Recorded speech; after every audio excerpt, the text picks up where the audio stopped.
Luísa Ella Heine, Canais Ocultos do Espírito. Variações sobre o tema. As impressões de pés relativas a perigos vindouros não de tal ordem que se considere como exemplo de pré-cognição, a necessidade de evitar o perigo é a mesma, mas o aspecto teórico é diferente. Para um exemplo único, poderá ser impossível afirmar que certa situação futura ou que exista um momento é a causa da experiência. Na última hipótese, seria caso de clarividência mais do que de pré-cognição. Por exemplo, o palhaço de um circo teve uma vez impressão de perigo que sentia havia de correr no dia seguinte.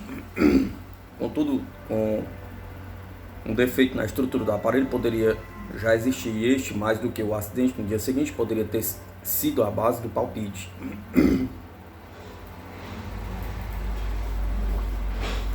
Um dos números do ciclo é conhecido como escadas aéreas. Diz ele, este número, 12 moças sobem escadas diferentes, os palhaços balançam ao som da música. Elevam-se as escadas à maior altura possível. Durante o movimento, as moças realizam acrobacias. As escadas estão penduradas em anéis metálicos nas travessas da armação do circo. No dia de 20 de abril de 1955, enquanto realizávamos a representação na qual balançava uma moça por nome Nina, vi de repente em um quadro mental a escada desprender-se dos anéis. Senti que haveria um acidente com a minha escada no dia seguinte. Era um quadro mental bastante nítido. Não desejando que me julgasse maluco ou que me ridicularizassem, nada disse a ninguém a respeito. Mas não esqueci o aviso quando no dia seguinte, durante a matinê, Nina subiu na escada. Preveniu-me para o que desse viesse. Não a tinha balançado para frente e para trás durante mais de um minuto, quando todos os que estavam por perto ouviram um estalo que provinha da travessa no alto. Um dos anéis cedeu e logo depois a escada volteou loucamente em uma corda só em minha direção. Estava prevenido, puxei com toda a força a rede que se usa por baixo das escadas, mantendo a moça distante do mastro e retaguarda, até que se amortecesse um pouco o impulso, para evitar que esbarrasse nele, violentamente, morrendo ou ficando seriamente machucada. Ajudamos-la a descer e nada sofreu, senão ligeiras escoriações do peito. Mas tenho a certeza de ter salvo essa moça de sério acidente, seja qual for o motivo de ter recebido o aviso.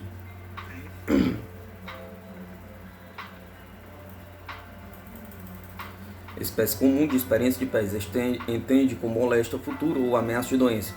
Em geral, não é possível saber quais os sintomas ocultos já existentes, de sorte que em tais casos não é possível dizer ter sido a experiência pré-cognitiva. Pode simplesmente justificá-la como exemplo de pés, geralmente ou indeterminada. Por vezes também estas experiências implicam em ameaça ou diagnóstico de moléstia, mais do que na própria moléstia. E como tal não é possível evitá-la, embora possa considerar-se como aviso, evitando-se a moléstia ou preparando-se para ela.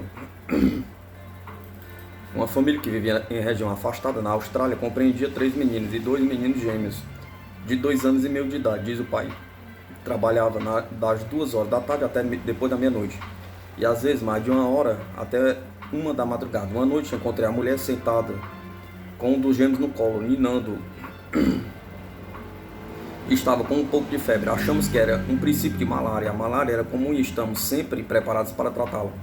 Geralmente com resultado sem ter de chamar o médico, que estava mais perto, morava a 36 km de distância. Fiquei tranquilo e fui deitar-me. Ao amanhecer um pouco antes, sonhei com o médico da família, tinha vindo examinar o menino e disseram ter ele difteria. Acordei assustado e fui nas pontas dos pés até onde minha mulher estava com o filho. Ela ainda estava acordada e o menino dormia em paz, respirava normalmente, a temperatura era normal. Voltei para o quarto, mas não para dormir. A lembrança do sonho continuava a importunar-me.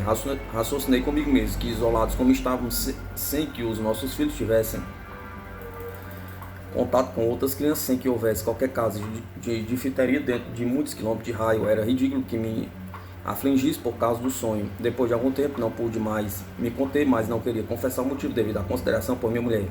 Voltei ao quarto, perguntei se a criança tinha sentido dor na garganta. Não sentia dor alguma. Apesar disso, quis examinar-lhe a garganta. Levantou-a e, acendendo uma lâmpada elétrica portátil, procedemos a minucioso exame da garganta, descobrindo um pontinho branco do tamanho da cabeça de um alfinete. Telefonei ao médico perguntando se era possível, dado o nosso isolamento que o menino tivesse difteria.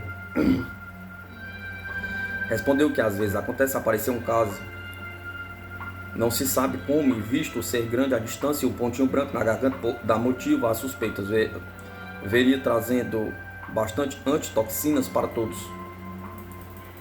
Passaram-se 3 horas da descoberta do ponto branco até o médico chegar. Já então o menino tinha febre novamente e o pontinho branco tinha se tornado uma placa de ambos os lados da garganta. O médico convenceu-se de que era difteria e injetou a antitoxina nas 5 crianças. O menino passou mal durante 2 ou 3 dias. O outro menino e uma das meninas tiveram uma forma branda e as outras duas só apresentaram sintomas de reação como uma antitoxina. Disse-me o médico que se tivesse passado mais algumas horas teria sido muito tarde para salvá-los a vida.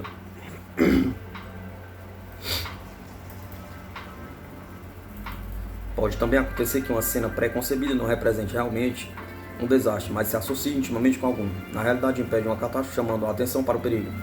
Há uns 25 anos, uma professora da escola normal tinha acabado de aprender a dirigir o seu primeiro carro, atingindo um antigo sedã modelo T. Planejava-se uma excursão aos 150 km de distância, a um lago. Iam diversos carros e pediram à moça que levasse 4 passageiros.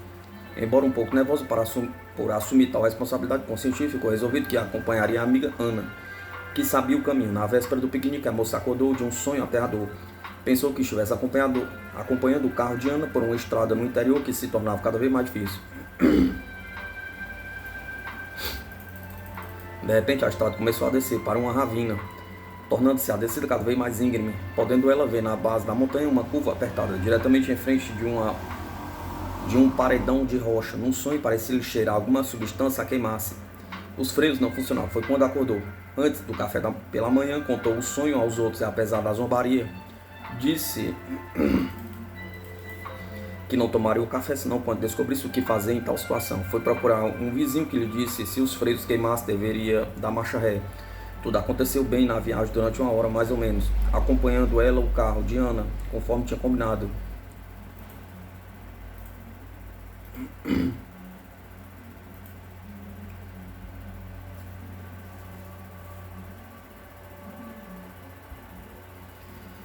Em certo ponto, Ana fez sinal que ia dar uma volta e depois a estrada começou a ficar mais difícil, mas continuaram até não haver mais possibilidade de voltar para trás. Começaram a descer um morro íngreme, tendo em frente uma parede de rocha, uma curva apertada. Repentinamente sentiu o cheiro de borracha queimada e os freios não funcionaram. Depois de hesitar um segundo, ela deu a marcha ré e fizeram a curva temida na base do morro em segurança. Aconteceu que Ana tinha errado na curva, tomando antiga estrada abandonada.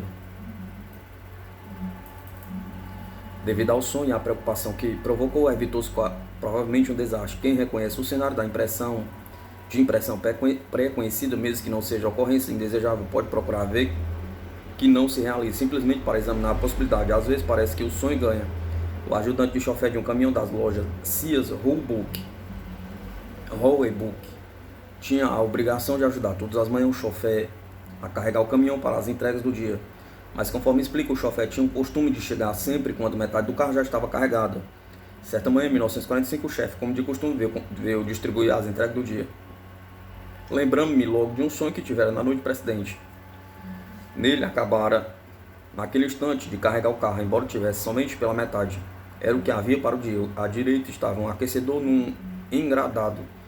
O chofer ainda não havia chegado. Aconteceu então que um dos ajudantes parou um momento perto do meu caminhão, sabendo que eu não podia dirigir.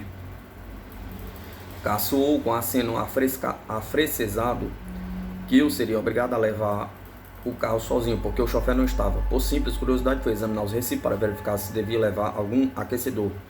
De fato, a agenda para o dia indicava um. Lançando um olhar ao meu depósito, fiquei satisfeito ao ver que o aquecedor que lá estava não tinha engradado. Contudo, quando chegou a ocasião de colocá-lo no caminhão, verifiquei que os números não correspondiam. Este não era o meu. O meu documento tinha o mesmo número que outro que se achava em outro depósito. Dos 4 que deviam sair naquele dia, somente este tinha engradado. Para quebrar o encantamento, carreguei-o do lado esquerdo e não do lado direito do caminhão. Em pouco, o último artigo estava dentro do caminhão e o chofer ainda não tinha chegado.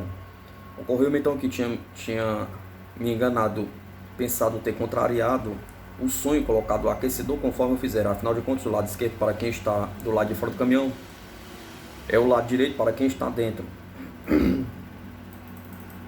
Nesse movimento ouvi uma voz no tom afrancesado da Louisiana. Era a mesma voz que ouviram no sonho. Bem, Vic, parece que você terá de sair sozinho com o caminhão. O chofer ainda não está aí.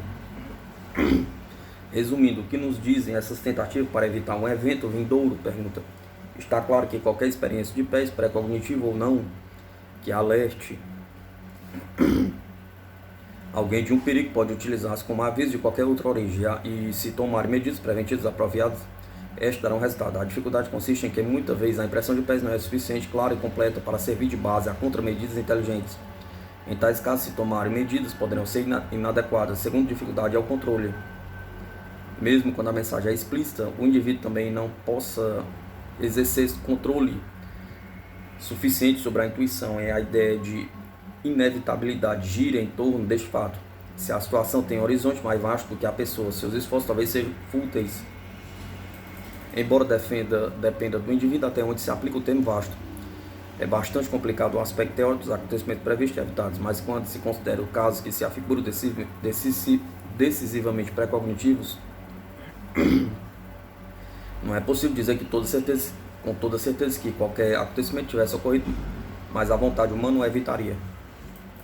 Talvez não tivesse ocorrido de modo algum. Talvez o cenário, a estrutura das circunstâncias que se desenvolveram fosse previsto por meio de precognição, mas a parte evitada tivesse origem diversa. Por exemplo, talvez o candelabro ao cair não tivesse matado o menino se permanecesse no berço. Talvez o menino não se afogasse se estivesse acompanhando os escoteiros. Talvez a parte do sonho que indicou o fim trágico em cada um desses eventos fosse elaborada imaginosa de cenários antevistos.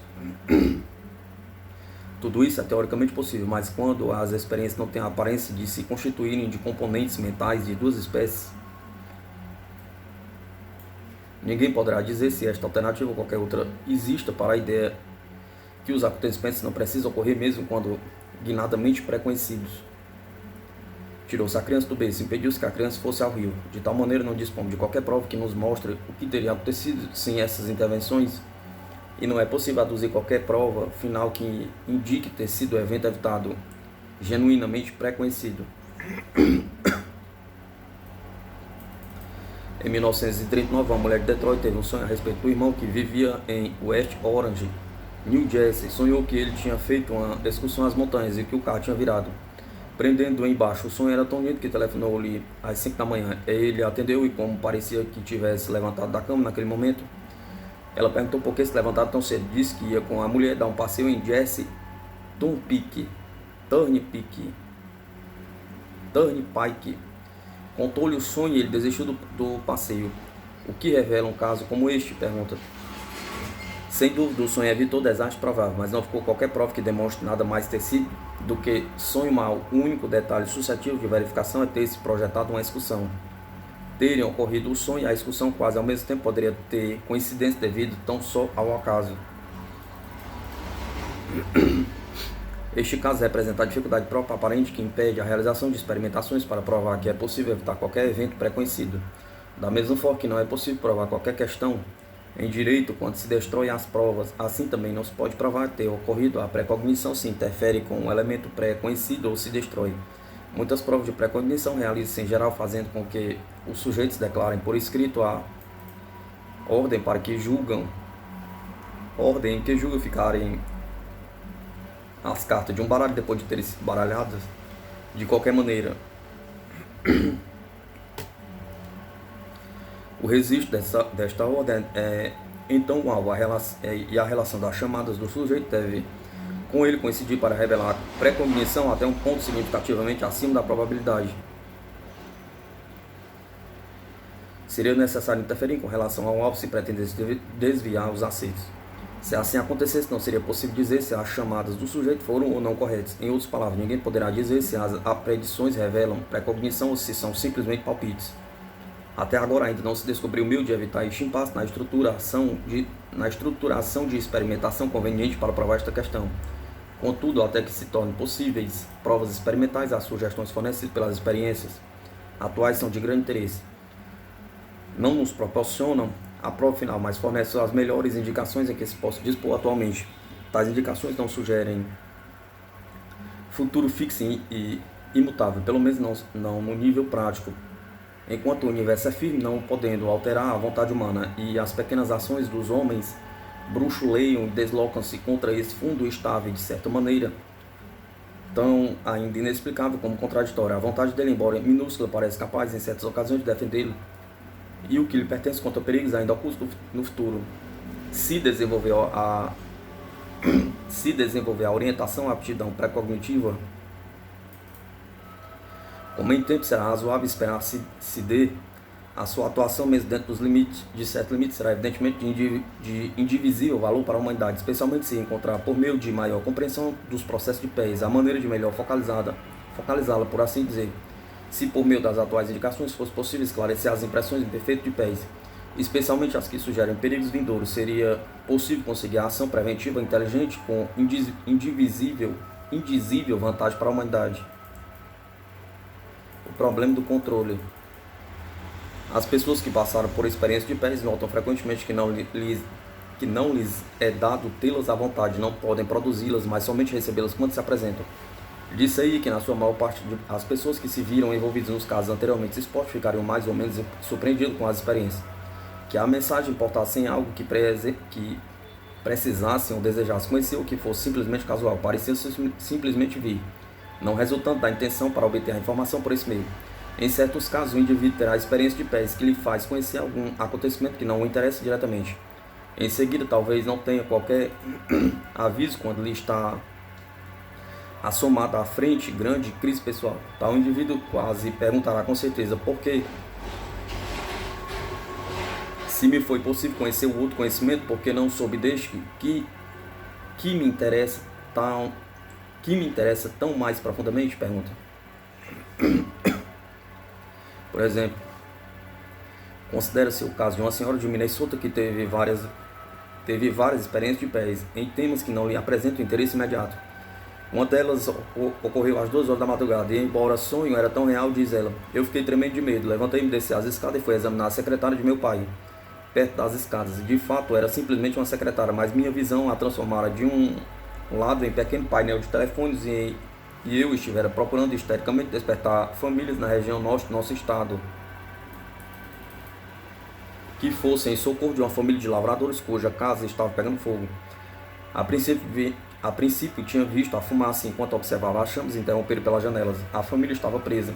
Um homem tinha pulado do segundo andar, quebrando a perna e arrastava-se pela neve para pedir socorro num tempo de 30 graus abaixo de zero. Ninguém atendia ao telefone. Eu não dispunha de meios para socorrê-la. Algum dia depois, os jornais deram a notícia. A família morreu queimada antes que chegasse socorros e o homem que pulou morreu de queimaduras e do rigor do tempo.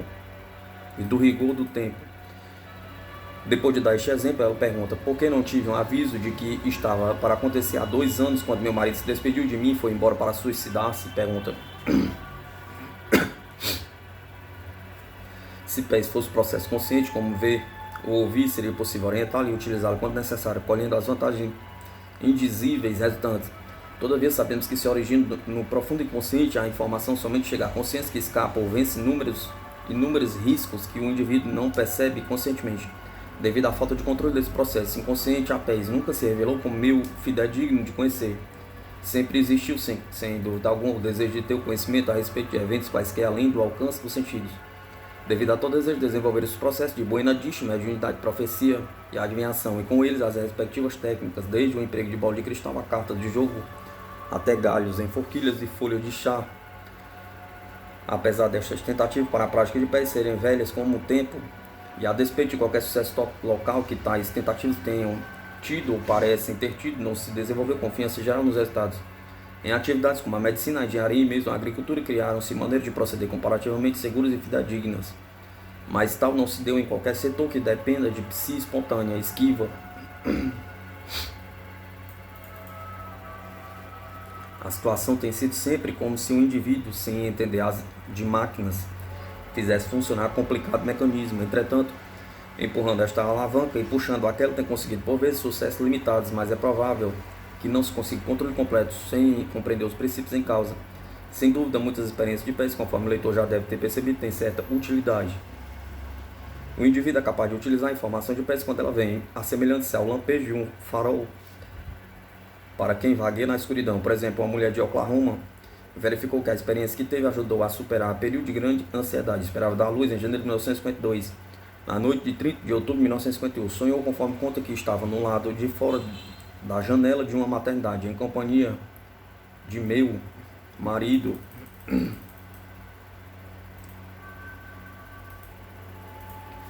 dos pais e de alguns amigos, vendo dentro de uma incubadora uma menina nascida prematuramente, pesando 1,5 kg. Era nossa filha, embora tão pequenina, tinha olhos vivos, era muito ativa e bem conformada, e éramos todos de uma opinião que uma criança tão viva havia de criar-se perfeitamente, apesar de ser tão pequena e prematura. Quando sonhei, a criança tinha abundantes cabelos pretos, olhos grandes e brilhantes, o nariz que parecia botão de rosa e a boquinha menorzinha que até então tinha visto. A cabeça extremamente pequena tinha grande abundância de cabelos pretos que vinham até os ombros, e um perfeito nos dedos e nas mãos e nos pés que pareciam fósforos. Era uma criança em miniatura, perfeitamente formada. Agitava os braços e batia com as pernas como qualquer criança normal ativa, chegando mesmo a virar-se na cama.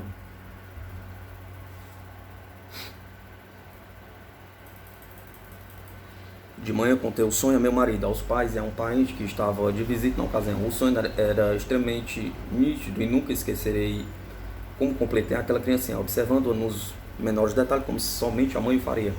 A família e os amigos rejeitaram como sendo um dos muitos sonhos esquisitos que se atribuem a senhoras grávidas. Contudo, exatamente 16 dias depois, encontrado diante da janela, olhando para uma incubadora onde estava a minha filhinha de 1 quilo, criança perfeitamente bem formada em miniatura, e quanto à vida, réplica exata do sonho, com uma pequena diferença, embora muito ativa. Decorreu algum tempo antes que ficasse bastante forte para se virar. Se não tivesse contado antes o meu sonho, eu estou certo que achariam difícil acreditar nele depois de ter nascido a criança.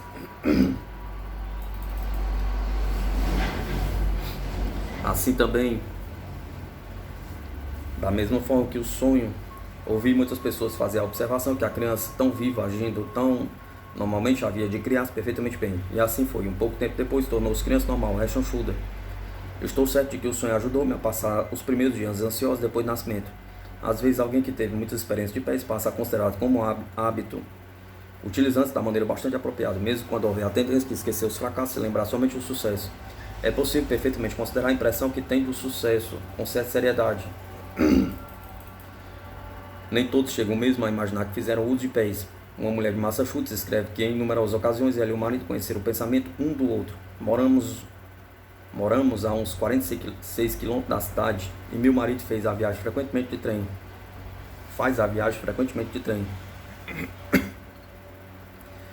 Custa 25 centavos o telefonema para dizer qual trem que devo esperar. Costuma tomar o das 6, mas às vezes consegue pegar os das 5:30. De sorte que um dia lhe disse: experimente transmitir meu pensamento e eu o apanho e vou encontrá-lo. Assim temos feito há muitos meses. A compensação é suficiente ver-lhe o sorriso quando lhe vou ao encontro no trem mais cedo, para não falar da economia que fazemos nas chamadas telefônicas. Não se sabe de antemão quando toma um ou outro trem. É raro que venha no primeiro, contudo, muito raramente tenho errado quando me manda a mensagem. As poucas vezes que tal acontece, estava muito cansado ou tinha o espírito preocupado com outras coisas. Apesar de tudo, de certas ocasiões tenho deixado as pessoas com quem estou dizendo que devo esperar meu marido, que vem no trem das 5:30. As únicas outras vezes em que erro são as que procuro fazer uso de raciocínio, desprezando o sentimento que é mais infalível. Por exemplo, certa tarde estava chovendo realmente as bategas. Estava sentado no divã quando recebi o aviso de esperar o trem das 5:30. Quando comecei a obedecer, depois disse comigo mesma: numa tarde destas eu não viria cedo sem telefonar antes, porque havia de molhar-se muito. Disse também antes de sair que teria muitos encontros, de sorte que seria difícil apanhar o primeiro trem. Sentei-me então de novo, pondo de lado o casaco para esperar o trem das 6. Foi quando telefonou da estação, perguntando por que não tinha ido esperar, visto ter me transmitido muitas vezes o pensamento, de sorte que fiquei sabendo que devia obedecer sem discutir. sem tentar fazer uso de raciocínio, porque este nada tem a ver no caso. Todavia, é claro que o valor de pés como instrumento para a obtenção de informações necessárias seria imensamente maior se fosse possível transformá-la em aptidão mais controlada, se fosse possível descobrir meio de utilizá-la à vontade.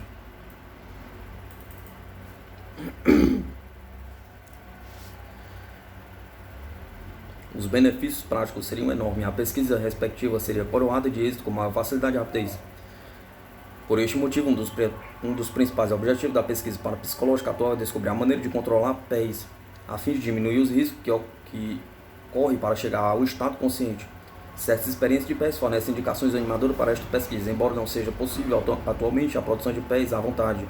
Certas experiências ocasionais e espontâneas são de tal ordem que sugerem a possibilidade da existência de uma ligação, embora imperfeita, entre a necessidade ou o desejo consciente de saber a experiência pés.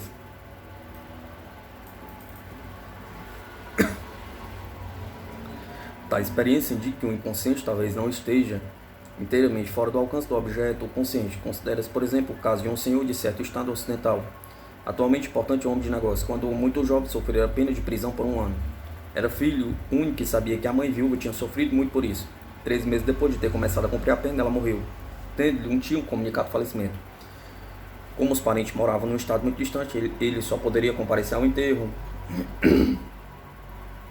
acompanhado por um guarda mediante autorização de cada um dos estados que tivesse de atravessar. Sendo a viagem tão impraticável, passou as horas mais miseráveis da vida sozinho na cela, sentindo de certo modo responsável pela morte da progenitora. Exausto, enfim, adormeceu e sonhou que tinha ido para casa. Viu-a na casa do tio e não na própria, onde havia tido motivo para esperar que se realizasse o enterro. Viu-a num caixão cor de cinza, com um vestido de crepe de cor creme, e a mãe dela sentada ao lado chorando. Algum dia depois chegou uma carta do tio descrevendo o enterro. Todos os detalhes coincidiam com o sonho, inclusive ter estado o corpo na casa do tio. Sentiu que, em certo modo, tinha ido ao encontro da mãe, apesar dos obstáculos físicos. Foi como se de algum modo inconsciente o desejo intenso dele fosse atendido, dando em resultado uma experiência de pés.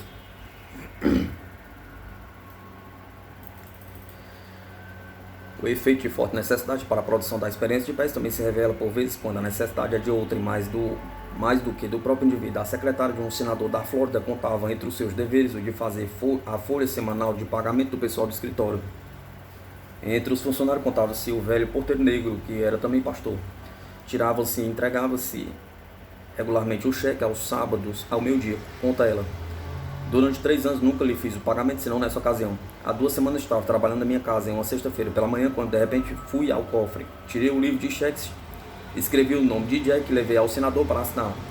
Nada me perguntou,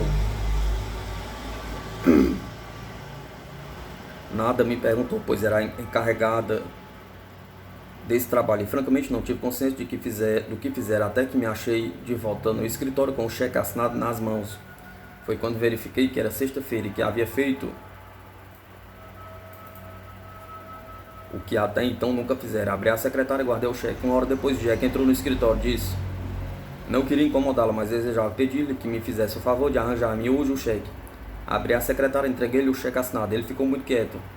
Ouviu-me hoje de manhã? Perguntei. Ouviu-me? Perguntou. Se o ouviu. Indaguei. Sim, senhora.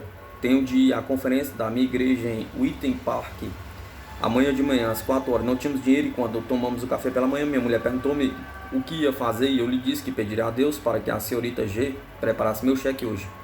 Rezamos e foi isso que pedimos. Imagino que deve saber como me senti quando abriu a secretária e tirou o cheque para mim.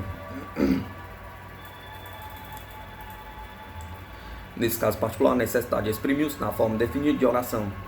Todavia, a necessidade de outra, especialmente se é muito forte e real, e às vezes eficaz, muito embora assuma qualquer outra forma. Uma senhora inglesa que ia regularmente trabalhar no mesmo escritório que o marido, ficou em casa certa manhã, ligeiramente indisposta com um resfriado. Ficou, porém, extremamente mal dentro de algumas horas com um ataque de pneumonia. que tem entre os sintomas sede insaciável. Como não dispunha de telefone e não sabia que o marido só voltaria à tarde, começou a concentrar-se para o auxílio da mãe, que morava perto. Embora esta não tivesse qualquer motivo para imaginar que a filha não estava bem de saúde, tinha tido antes experiências telepáticas e esta supunha que na aflição em que se achava talvez pudesse comunicar-se com ela. Dentro de meia hora a mãe chegou, trazendo 2 limões. Concordou não saber por que os havia trazido, nem mesmo por que tinha vindo, dizendo, na verdade, devia estar trabalhando. A impressão de que Pés às vezes atende, embora imperfeitamente, a necessidade de um motivo forte sugere não só experiências espontâneas como esta, mas igualmente as provas em laboratório. De fato, uma das condições entre as que hoje se julgam necessárias para provar Pés em laboratório é que a pessoa submetida à prova tenha forte motivo para ser bem-sucedida. Contudo, a dificuldade consiste em produzir sob as condições controladas do laboratório os fortes impulsos emocionais nas situações da vida real. Em consequência, adota-se agora a motivação, conforme dizem os pesquisadores, de pessoa que atua como sujeito. Para esse fim tem-se experimentado diversos meios, louvor e aprovação, e às vezes competição, com prêmios e recompensas escolhidos de acordo com os interesses do sujeito. Uma experimentadora de pé, jovem psicóloga, a senhorita Olivia Rivers, foi capaz de submeter a provas o poder de motivação de maneira um tanto impressionante. A situação em que se encontrava não lhe permitia obedecer às condições rígidas do laboratório, mas demonstrou resultar em efeito dramático certa necessidade forte. Tinha um sobrinho de nome Franklin, de 11 anos de idade, sendo forte a amizade que os ligava. Quando esteve passando uns dias em casa dele, este tinha adivinhado para ela várias vezes em baralhos de pés. Tinha acertado bastante bem, embora não espetacularmente, tendo tido 9 acertos em 25. A probabilidade é 5. Como estivesse, porém, convencido de que ele seria capaz de sair muito melhor, fez esforço para provar-lhe. Relata o resultado conforme segue. Estava resolvido que havia de proporcionar-me número elevado de acertos. Se havia 2 pessoas que podiam trabalhar juntas, estava certa que seríamos eu e ele. Assim sendo, quando o levei para o quarto, na quarta-feira à noite, em outubro de 1948, tive com ele uma conversa para animá-lo. Fiz-lhe sentir que era a única pessoa do mundo capaz de ajudar-me nessa questão. Conversamos durante algum tempo. Convenci-o que era capaz de ver as cartas. Se esforçasse realmente, dizendo dar-lhe aí belo presente se acertasse bem.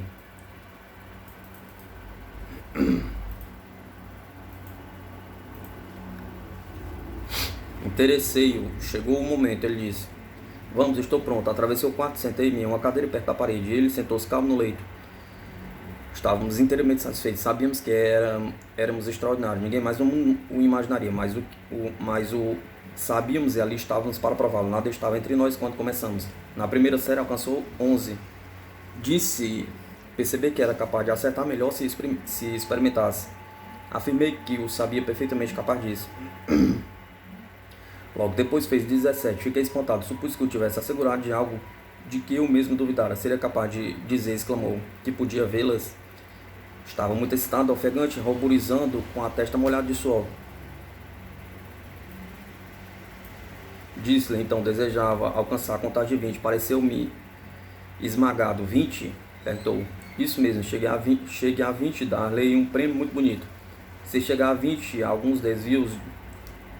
Se chegar a 20, ganham alguns desvios de trem.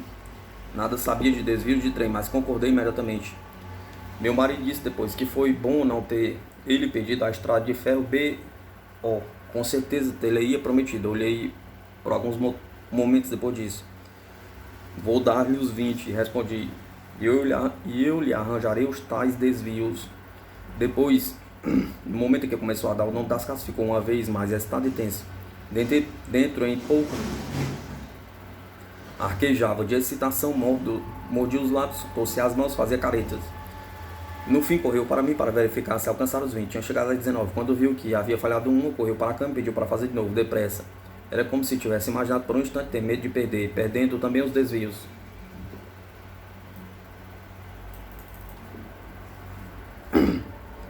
Procedeu muito rapidamente, fazendo os mesmos trajetos anteriores. Eu estava sentado na beira da cadeira, fazendo com que atingisse os 20. Chegou a 22.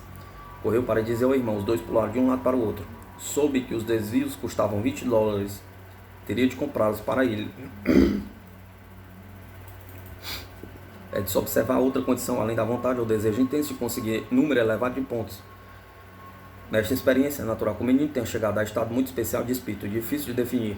A parte visível era a inteira concentração na tarefa de saber os símbolos das cartas. Todavia, há muitas indicações de que no laboratório o esforço, a atenção, a motivação forte para conseguir contagens elevadas mais inibe do que favorecem pés. A atenção de qualquer espécie, compreendendo mesmo forte necessidade capaz de introduzir inibições ao invés de concentração. Além disso, é muito possível que, igualmente, em situações espontâneas, tensões semelhantes e ansiedade pessoal inibam experiências extrasensoriais. Certas pessoas capazes de experimentar pés em assunto que não lhes seja propriamente importante poderão ficar inibidas quando for maior o envolvimento pessoal.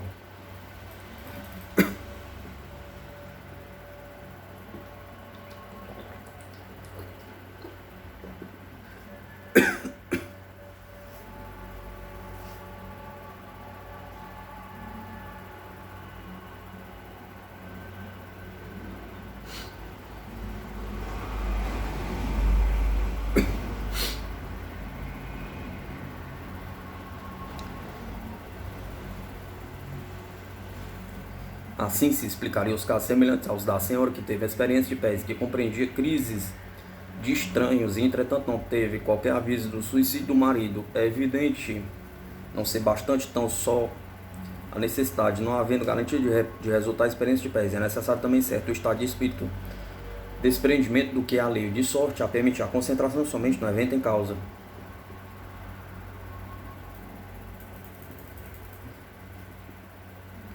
Assim sendo, dispositivo diferente por vezes parece dar resultado com pessoas diversas. Certa senhora da Califórnia, quando criança, tinha facilidade em achar objetos perdidos, de sorte que a família geralmente a ela recorria quando não entregava algum objeto, diz ela. Com o correr do tempo, verifiquei que se perdesse tempo em raciocinar quanto à localização provável do objeto, não me saía melhor do que minhas irmãs. Mas se ficasse quieta e pensasse intensamente no próprio objeto sem raciociná-lo ou qualquer localização, dizendo para mim mesmo, achei-lo em um momento e depois passasse a ocupar-me do outro assunto qualquer, interrompendo qualquer pensamento sobre o objeto, dirigi-me repentinamente para ele, encontrando-o. Era importante interromper todo pensamento consciente a respeito. Uma vez, quando a mãe perdeu os óculos de manhã, a menina achou-os no canteiro de amoras silvestres. Por esta maneira, sem saber que a mãe se levantara cedo para colher amoras para a primeira refeição. A maneira descrita por esta senhora de não se concentrar conscientemente, parece de acordo com a ideia da mulher que ia encontrar o marido no trem, que mencionamos anteriormente, quando dizia: o raciocínio nada tem a ver com isso.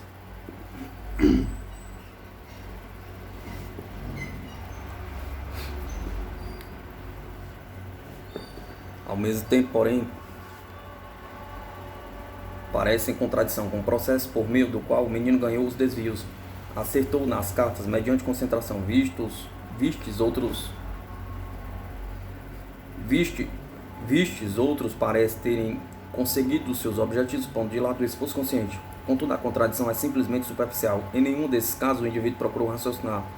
Lembrou-se ou perceber sensorialmente com efeito cada um ou por maneiras diferentes, procurou impedir que o pensamento consciente obstruísse o surto de impressões que provinham do subconsciente. Parece que é possível dar origem ao mesmo efeito por maneiras diversas, em pessoas diferentes. Em algumas, conforme vimos anteriormente, chega-se ao estado mental conveniente por meio da oração, que, seja lá como for, constitui maneira de conseguir concentração com um mínimo de esforço consciente. Certa moça funcionária de uma tinturaria experimentou esse processo. Tínhamos uma cripta de depósito de altura de 2 andares, com gavetas de arquivamento até o teto, que continha faturas, pedidos, cartas, assentamentos pessoais, etc. Aí nunca estivera até então. O gerente do escritório tinha sofrido um ataque, de sorte que estava ausente. Um dos motores desarranjou-se, um engenheiro da companhia do ajudante, veio às pressas de New Jersey para consertá-lo. Mas antes de começar, tinham de conhecer detalhes do motor. O tempo apagara todas as indicações, menos o nome. Ninguém sabia quando o tinha comprado, qual o preço, a garantia, quais as peças, nomes ou números para pedi-los, etc. Tive ordem para deixar tudo quanto eu estava fazendo para descobrir essas informações. Mesmo que levasse 2 semanas, fiquei aflito. O trabalho regular do escritório tomava-me todo o tempo. Não havia quem me substituísse enquanto examinasse pilhas de documentos. Nessas condições, dirigi-me ao arquivo pequeno e rezei: o Espírito Santo, não tenho qualquer jeito de fazê-lo este pedido, mas tenho de fazê-lo. Mostre-me, por favor, onde está esta informação. Depois, sem grande otimismo, fui pelo corredor até o grande arquivo. Hesitei e pus a vontade inteiramente nas mãos de Deus. E movi-me intencionalmente, mas como se fosse delicadamente impelida. Subi pelas escadas de ferro até a plataforma do segundo andar, onde estavam empilhadas muitas gavetas de arquivamento. Andei ao longo até parar. Abri uma gaveta das mais elevadas que podia alcançar. Deixei-a para procurar um caixote em que subisse. Fechei os olhos, levantei uma pasta, abria e quase caí ao chão. Depois de 5 minutos de ter recebido as instruções, o chefe tinha nas mãos as informações completas da maior importância. Às vezes consegue-se estado mental conduzente sob condições inesperadas, como em uma reunião. Desprevenido, pronto a recolher qualquer impressão de passagem. Um adivinho amador é capaz às vezes de ter pés.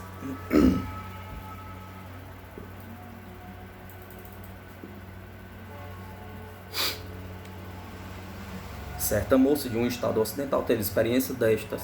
O marido era construtor de pontes. Um vizinho os convidou para uma reunião à noite. Estavam presentes vários rapazes que trabalhavam na ponte, inclusive um de nome Davi.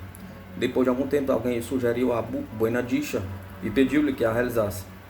Conta então: senti-me cercada de pessoas interessadas. Pensei, por que não diverti-las um pouco? Perguntei. E como conhecia todos os presentes, não me foi difícil criar a situação divertida, embora por vezes a adivinhação se transforme em predição. Tinha chegado quase ao fim das leituras quando me achei diante de Davi. No momento em que me tocou as cartas das mãos, soube que algo de extraordinário estava para acontecer. Fiquei com as mãos geladas e senti o corpo inteiro tenso. Todo o sangue parecia ter me subido à cabeça e o rosto queimado como fogo. Disse-lhe: aonde vai? Perguntei. A São Francisco, dentro de 2 semanas. Disse-lhe: não vá a São Francisco. Partirá dentro de 24 horas para uma viagem longa por trem e por água. Davi respondeu que só acabaria o que estava fazendo dentro de 2 semanas e, ao acabar, iria para São Francisco. Repetiu o que tinha dito e sabia que ele faria aquela longa viagem.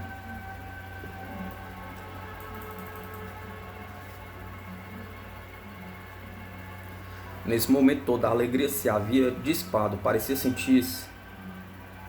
Parecia sentissem todos alguma ameaça pesando sobre a sala. Depois de tomar parte em uma refeição leve, voltamos para casa.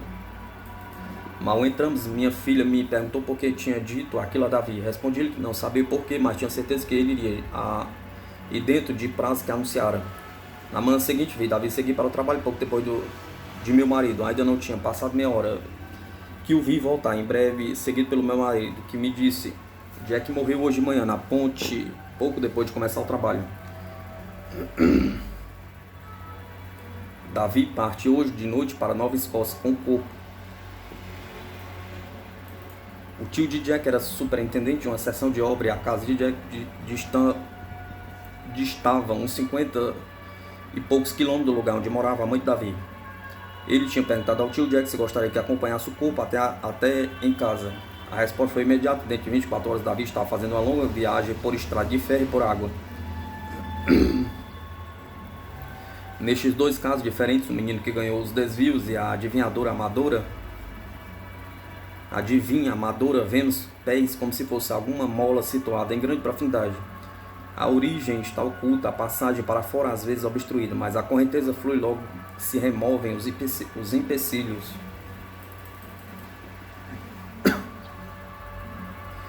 No capítulo anterior mencionamos alguns desses empecilhos em nível consciente inferior. Aqui deparamos com a sugestão da possibilidade de liberação de pés até certo ponto por meio de estado mental que tende a evitar as distrações ordinárias no ambiente imediato, introduzido pelos olhos e ouvidos, bem como a ação do espírito raciocinados. De tudo isso se fica a impressão de que pés não se assemelha ao produto da glândula ou órgão especial que se libera por meio de estímulo específico para certo fim fixo e limitado. As experiências de pés, quando consideradas em geral, sugerem capacidade sotoposta, cujo funcionamento favorável depende de múltiplas fatores e circunstâncias, frequentemente sutis. Essa ideia de pés como aptidão básica, juntamente com sugestões provenientes do reino animal, conduziu à conjectura mencionada no capítulo 1, com relação a ter visto pés em épocas evolutivas como processo protetor, quando a sobrevivência dependia de percepção do perigo antes de tornar-se real. O animal prevenido antecipadamente poderia viver mais do que os menos sensíveis. A proporção que essas condições mudaram com o correr dos séculos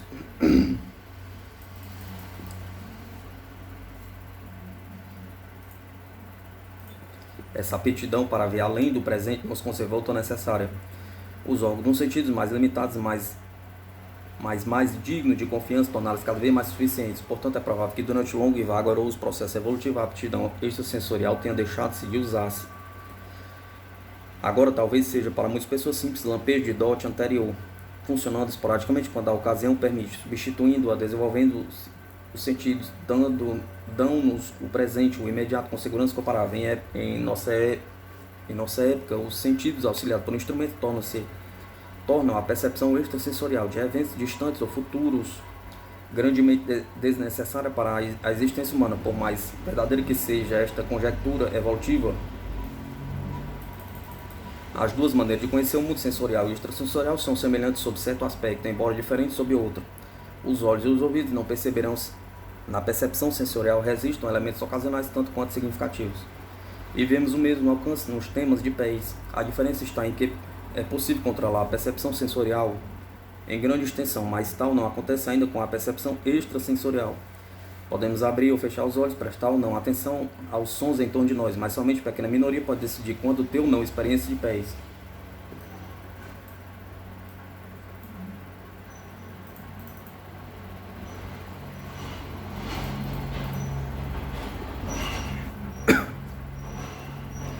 Assim sendo, pés ocorre esporadicamente e espontaneamente, servindo às vezes, outras deixando de servir a fins desejados. Pode funcionar imperfeitamente, ficando-lhe reduzido o valor, por vezes atuará aparentemente sem objetivo, como seria de esperar de processo involuntário. O problema de achar a maneira de trazê-la sob controle consciente e voluntário consistiria em descobrir a maneira de treinar o inconsciente profundo, evitando que o conteúdo fique contaminado.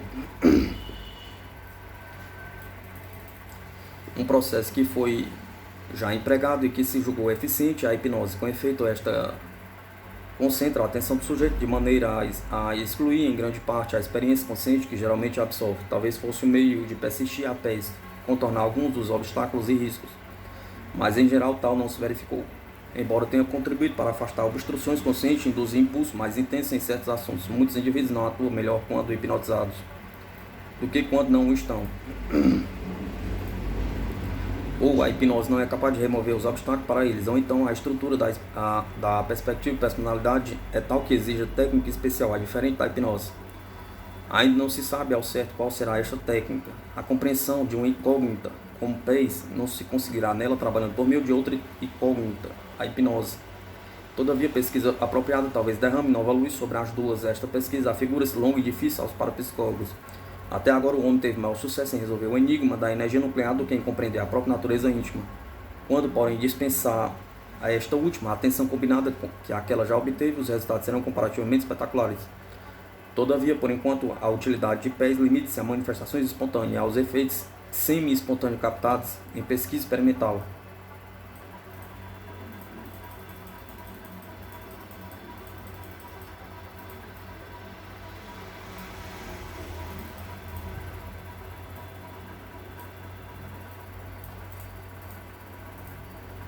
Louisa Ella Rainer, Canais Ocultos do Espírito.